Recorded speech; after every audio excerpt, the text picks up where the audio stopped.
तो कहानी का नाम है 3 सवाल। महाराज अकबर बीरबल के हाजिर जवाबी के बड़े कायल थे। उनकी इस बात से दरबार के अन्य मंत्री मन ही मन बहुत जलते थे। उनमें से एक मंत्री जो महामंत्री का पद पाने का लोभी था, उसने मन ही मन एक योजना बनाई। उसे मालूम था कि जब तक बीरबल दरबार के मुख्य सलाहकार के रूप में है, उनकी यह इच्छा कभी पूरी नहीं हो सकती। एक दिन दरबार में अकबर ने बीरबल की हाजिर जवाबी की बहुत प्रशंसा की। यह सब सुनकर उस मंत्री को बहुत गुस्सा आया। उसने महाराज से कहा कि यदि बीरबल मेरे 3 सवालों का उत्तर सही सही दे देता है तो मैं उसकी बुद्धिमत्ता को स्वीकार कर लूंगा, और यदि नहीं तो इससे यह सिद्ध होता है कि वह महाराज का चापलूस है। अकबर को मालूम था कि बीरबल उनके सवालों का जवाब जरूर दे देगा, इसलिए उन्होंने उस मंत्री की बात स्वीकार कर ली। उस मंत्री के 3 सवाल थे। आकाश में कितने तारे हैं? धरती का केंद्र कहाँ है? सारे संसार में कितने स्त्री और कितने पुरुष हैं? अकबर ने फौरन बीरबल से इन सवालों के जवाब देने के लिए कहा और शर्त रखी कि यदि वह इनका उत्तर नहीं जानता है तो मुख्य सलाहकार का पद छोड़ने के लिए तैयार रहे। बीरबल ने कहा, तो सुनिए महाराज। पहला सवाल। बीरबल ने एक भेड़ मंगवाई और कहा, जितने बाल इस भेड़ के शरीर पर है, आकाश में उतने ही तारे हैं। मेरे दोस्त, गिनकर तसल्ली कर लो। बीरबल ने मंत्री की तरफ मुस्कुराते हुए कहा। दूसरा सवाल। बीरबल ने जमीन पर कुछ लकीरें खींची और कुछ हिसाब लगाया।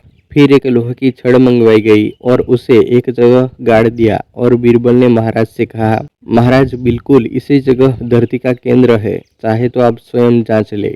महाराज बोले, ठीक है, अब तीसरे सवाल के बारे में कहो। अब महाराज, तीसरे सवाल का जवाब बड़ा मुश्किल है, क्योंकि इस दुनिया में कुछ लोग ऐसे हैं जो ना तो स्त्री की श्रेणी में आते हैं और ना ही पुरुषों की श्रेणी में। उनमें से कुछ लोग तो हमारे दरबार में भी उपस्थित है, जैसे कि ये मंत्री जी। महाराज, यदि आप इनको मौत के घाट उतरवा दे तो मैं स्त्री पुरुष की सही सही संख्या बता सकता हूँ। अब मंत्री जी सवालों का जवाब छोड़कर थर थर कांपने लगे और महाराज से बोले, महाराज बस बस, मुझे मेरे सवालों का जवाब मिल गया। मैं बीरबल की बुद्धिमानी को मान गया हूँ। महाराज हमेशा की तरह बीरबल की तरह पीट करके हंसने लगे और इसी बीच वह मंत्री दरबार से खिसक लिया। तोता ना खाता है ना पीता है। एक बहेलिए को तोते में बड़ी ही दिलचस्पी थी। वह उन्हें पकड़ता, सिखाता और तोते के शौकीन लोगों को उसे ऊंचे दामों में बेच देता। एक बार एक बहुत ही सुंदर तोता उसके हाथ लगा। उसने उस तोते को अच्छी अच्छी बातें सिखाई, उसे तरह तरह से बोलना सिखाया और उसे लेकर अकबर के दरबार में पहुंच गया। दरबार में बहेलिए ने तोते से पूछा, बताओ ये किसका दरबार है? तोता बोला, यह जहांपनाह अकबर का दरबार है।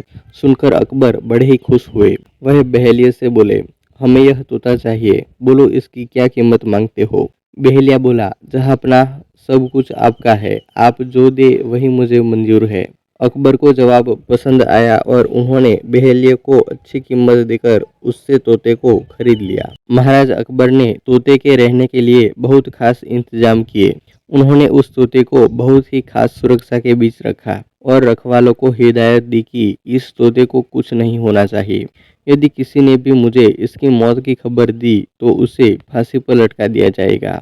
अब उस तोते का बड़ा ही ख्याल रखा जाने लगा, मगर विडंबना देखिए कि वह तोता कुछ ही दिनों बाद मर गया। अब उसकी सूचना महाराज को कौन दे? रखवाले बड़े परेशान थे। तभी उनमें से एक बोला कि बीरबल हमारी मदद कर सकता है, और यह कहकर उसने बीरबल को सारा वृतांत सुनाया तथा उससे मदद मांगी। बीरबल ने एक क्षण कुछ सोचा और फिर रखवालों से बोला, ठीक है, तुम घर जाओ, महाराज को सूचना मैं दूंगा। बीरबल अगले दिन दरबार में पहुंचे और अकबर से कहा, हुजूर आपका तोता। अकबर ने पूछा, हाँ हाँ, क्या हुआ मेरे तोते को?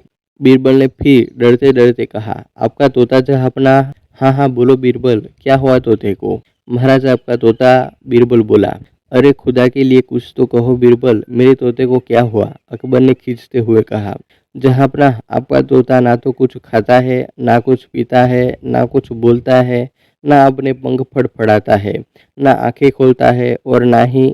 राजा ने गुस्से में कहा, अरे सीधा सीधा क्यों नहीं बोलते कि वो मर गया है? बीरबल थपाक से बोला, हुजूर मैंने मौत की खबर नहीं दी, बल्कि ऐसा आपने कहा है, मेरी जान बख्शी जाए। और महाराज निरुत्तर हो गए। पहली मुलाकात। अकबर को शिकार का बहुत शौक था। वे किसी भी तरह शिकार के लिए समय निकाल ही लेते थे। बाद में वे अपने समय के बहुत ही अच्छे घुड़सवार और शिकारी भी कहलाए।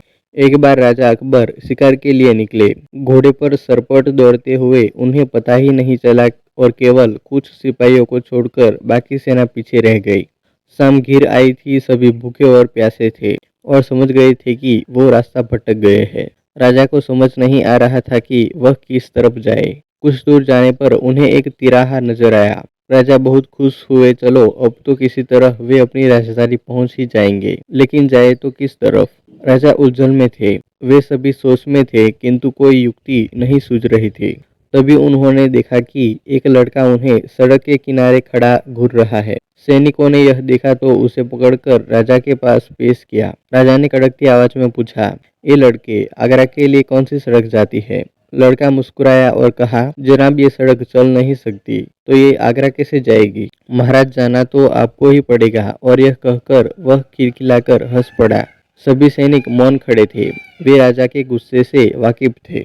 लड़का फिर बोला, जनाब, लोग चलते हैं, रास्ते नहीं। यह सुनकर इस बार राजा मुस्कुराया और कहा, नहीं, तुम ठीक कह रहे हो। तुम्हारा नाम क्या है? अकबर ने पूछा। मेरा नाम महेश दास है महाराज, लड़के ने उत्तर दिया। और आप कौन है? अकबर ने अपनी अंगूठी निकालकर महेश दास को देते हुए कहा, तुम महाराज अकबर, हिंदुस्तान के सम्राट से बात कर रहे हो। मुझे निडर लोग पसंद है। तुम मेरे दरबार में आना और मुझे ये अंगूठी दिखाना। ये अंगूठी देखकर मैं तुम्हें पहचान लूंगा। अब तुम मुझे बताओ कि मैं किस रास्ते पर चलूं ताकि मैं आगरा पहुंच जाऊं। महेश दास ने सिर झुकाकर आगरा का रास्ता बताया और जाते हुए हिंदुस्तान के सम्राट को देखता रहा। इस तरह अकबर भविष्य के बीरबल से मिले। बादशाह का गुस्सा। बादशाह अकबर अपनी बेगम से किसी बात पर नाराज हो गए। नाराजगी इतनी बढ़ गई कि उन्हें बेगम को मायके जाने को कह दिया। बेगम ने सोचा कि शायद बादशाह ने गुस्से में ऐसा कहा है, इसलिए वह मायके नहीं गई। जब बादशाह ने देखा कि बेगम अभी तक मायके नहीं गई है तो उन्होंने गुस्से में कहा, तुम अभी तक यहीं हो, गई नहीं? सुबह होते ही अपने मायके चली जाना, वरना अच्छा न होगा। तुम चाहो तो अपनी मनपसंद चीज साथ ले जा सकती हो। बेगम सिसक कर जनान खाने में चली गई। वहां जाकर उसने बीरबल को बुलाया। बीरबल बेगम के सामने पेश हो गया। बीरबल ने बादशाह की नाराजगी के बारे में बताया और उनके हुक्म को भी बता दिया। बेगम साहिबा, अगर बादशाह ने हुक्म दिया है तो जाना ही पड़ेगा और अपनी मनपसंद चीज ले जाने की बाबत जैसा मैं कहता हूँ वैसा ही करे। बादशाह की नाराजगी भी दूर हो जाएगी। बेगम ने बीरबल से कहे अनुसार बादशाह को रात में नींद की दवा दे दी और उन्हें नींद में ही पालकी में डालकर अपने साथ मायके ले आई और एक सुसज्जित शयन कक्ष में सुला दिया। जब बादशाह की नींद खुली तो स्वयं को अनजाने स्थान पर पाकर हैरान हो गए। पुकारा, कोई है? उनकी बेगम साहिबा उपस्थित हुई। बेगम को वहां देखकर वे समझ गए कि वे अपनी ससुराल में है। उन्होंने गुस्से से पूछा, तुम हमें भी यहाँ ले आई? इतनी बड़ी गुस्ताखी कर डाली। मेरे सरताज, आपने ही तो कहा था कि अपनी मनपसंद चीज ले जाना, इसलिए आपको ले आई। यह सुनकर बादशाह का गुस्सा जाता रहा। मुस्कुराकर बोले, जरूर तुम्हें यह तरकीब बीरबल ने ही बताई होगी। बेगम ने हामी भरते हुए सिर हिला दिया।